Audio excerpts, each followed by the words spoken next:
আজ আমরা খালি মুখেই দাবি করি আমি মুসলমান, আমি ইমানদার, আমি উম্মতে মুহাম্মাদি, কিন্তু আমার একটাও কাজ নবীর সুন্নত মোতাবেক হয় না, আমার একটাও কাজ আল্লাহর হুকুম মোতাবেক হয় না। হয়েছে?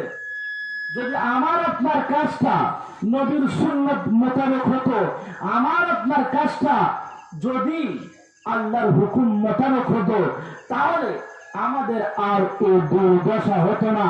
আজ আমরা যে মুসিবতের ভিতরে পড়ে আছি, এই মুসিবতের মধ্যে আমি আপনি পড়ে থাকতাম না। পৃথিবীর জমিনে যখন সাহাবারা কোনো বিপদে পড়ে যেত, সবার প্রথম তারা নামাজ আদায় করত, নামাজ আদায় করে আল্লাহর কাছে চাইতো। আজ আমি আপনি বিপদে পড়লে দুনিয়ার জমিনে সবার প্রথম আমি আপনি গ্রামের প্রধান, মেম্বার, ডাক্তার, মাস্টার সবার কাছে যাব, অবশেষে না হলে তারপরে আল্লাহর ঘরে গিয়ে নামাজ পড়ে আল্লাহর কাছে যাই। কথা ঠিক বলছি না ভুল বলছি? তাহলে আমাদের রাস্তাটা ভুল হয়ে গেছে।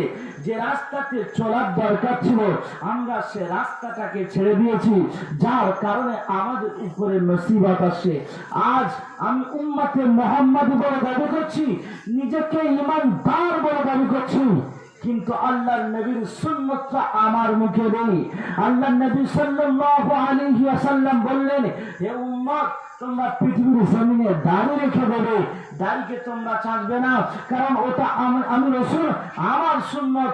আজ আমরা নবীর গোলাতে খুন চালিয়ে দিয়েছি, নবীর গোলাতে ছুরি চালিয়ে দিয়েছি, আর খালি বলছি আমি নবীকে মহব্বত করি, নবীকে ভালোবাসি। আপনি কিসের নবীকে মহব্বত করেন, কিসের নবীকে ভালোবাসেন? আপনি নবীর একটা সুন্নত আদায় করতে পারছেন না, আপনি নবীর একটা সুন্নতকে মেনে চলতে পারছেন না, তাহলে আপনি নবীকে কি ভালোবাসলেন?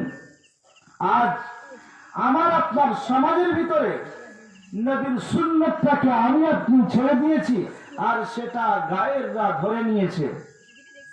আল্লাহর হাবিব সাল্লাল্লাহু আলাইহি ওয়াসাল্লাম বললেন যে তোমরা যখন বিছানাতে শুতে যাবে, তোমরা ওযু অবস্থায় শুতে যাবে। আজ ডাক্তার তারা রিসার্চ করে তারাও বলছে যে যখন মানুষ বিছানাতে শুতে যায়, তখন যদি সে তার মুখ হাত যদি ধুয়ে শুতে যায়, আল্লাহ তাআলা তাকে সমস্ত রোগ থেকে হেফাজত রাখবে। জোরে বলুন না সুবহানাল্লাহ। তাহলে আল্লাহ রাসূল সাল্লাল্লাহু আলাইহি ওয়াসাল্লাম আজ থেকে 1400 বছর পূর্বে বলে গিয়েছেন যে উম্মত, তুমি যখন বিছানাতে যাবে তখন ওযু করে বিছানাতে যাবে, যখন শোবে তোমার শোয়াটা আমি রাসূল আমার সুন্নাত মোতাবেক হবে। আজ বিজ্ঞান তারা আল্লাহর হাবিবের প্রত্যেকটা সুন্নাত নিয়ে রিসার্চ করছে আর দেখছে যে মুহাম্মদ সাল্লাল্লাহু আলাইহি ওয়াসাল্লাম তো কোনো বৈজ্ঞানিক ছিল না, মুহাম্মদ সাল্লাল্লাহু আলাইহি ওয়াসাল্লাম তো কোন ডাক্তার ছিল না, মুহাম্মদ সাল্লাল্লাহু আলাইহি ওয়াসাল্লাম তো কোন মাস্টার ছিল না, কিন্তু তারপরে এই তথ্যগুলো দিল কেমন করে, এই তথ্যগুলো পেল কোথা থেকে? আজ তারা অবাক হয়ে যাচ্ছে, আশ্চর্য হয়ে যাচ্ছে, আর তারা এগুলো নিয়ে গবেষণা করতে করতে তারা একের পর এক তারা মুসলমান হচ্ছে। জোরে বলুন না সুবহানাল্লাহ। পৃথিবীর জমিনে দরুদ পড়েন আল্লাহুম্মা, কে ছেড়ে দিয়েছি, ছেড়ে দেওয়ার কারণে আজ আমাদের উপরে মুসিবত আসছে। দেখুন, আজ আমার আপনার বাড়িতে বিবাহ হচ্ছে, বিবাহ অনুষ্ঠান হচ্ছে।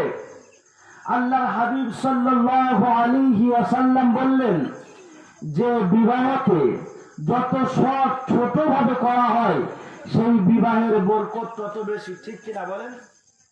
আজ আমি আপনি আমার আপনার মেয়ের, আমার আপনার ছেলেকে বিয়ে দিচ্ছি, আমার আপনার বাড়িতে 150, 200, 500 লোক খাচ্ছে, খাচ্ছে কি খাচ্ছে না?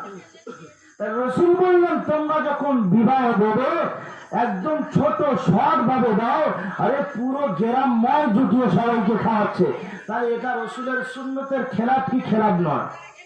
এটা হলো আল্লাহ রাসূল সাল্লাল্লাহু আলাইহি ওয়াসাল্লামের সুন্নতের খেলাফ। আল্লাহর হাবিব সাল্লাল্লাহু আলাইহি ওয়াসাল্লাম বললেন বিবাহের মধ্যে ওলিমা করা হলো সুন্নত। আজ কেউ ওলিমা করতে চায় না? চায়?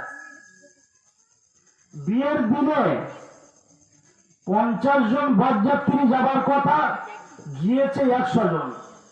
যায় কি যায় না? এগুলো মানুষ না শয়তান? কারণ আল্লাহর হাবিব বলেছেন বিয়েতে বরযাত্রী হলো সুন্নাতে শয়তান। বরযাত্রী কি বলেন? একটু আওয়াজ দেবেন, কথা বলবেন আমার সঙ্গে। বরযাত্রী হলো সুন্নাতে শয়তান, আর ওলিমা হলো সুন্নাতে রসুল। জোরে বলুন না সুবহানাল্লাহ। তো আপনি 50 জন যাবার কথা বলে 100 জন গিয়ে খেয়ে আসলেন, আপনার একটু লজ্জা লাগে না?